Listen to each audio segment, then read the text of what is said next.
We are twins, we are brothers, but we are rivals when it comes to talking, so we'll try to take your time with this.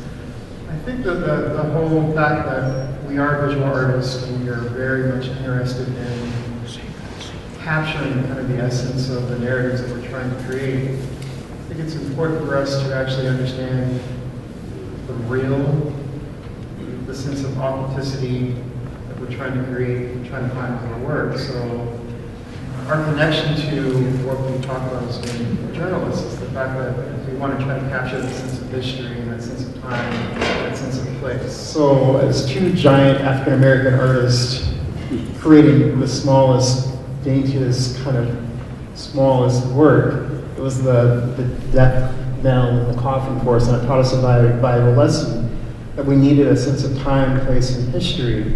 So we wanted to still remain true to our ceramic background and our artistic background, but we needed that sense of authenticity, and that authenticity came from the juxtaposition of found objects. So that's what really kind of started our investigation of who we are and what we need to do. And because all before, even in college, Kyle and I were doing what was expected of us. We're African Americans, so in our head we had, our expectations that we were supposed to present Afrocentric art. But it really wasn't our lived experience. And that's what really inspired our work. Like, sometimes those ideals are right in front of you, and you just forget about it. Because you think, you have to make work about what's expected of you. And for us, it was definitely that connection with the blue-collar experience. Our mom and dad, family members, neighbors, we come from a really rich working-class background. And it was just like a light just turned on. And we've been doing this ever since. And so we took part in actually working the factory alongside our father. And just to see the things that the father and the men and women went through working at a primary plant, it was just, it's disheartening, it's unbelievable, it's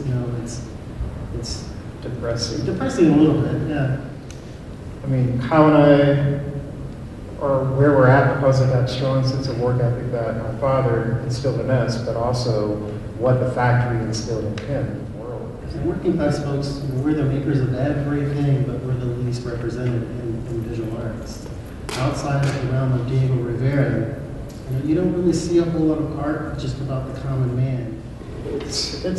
It's painful sometimes to go to these sites to see that a factory that had been in place for 80, 90 years, and then next month it's being slated to be scraped off the face of the earth as if it never existed.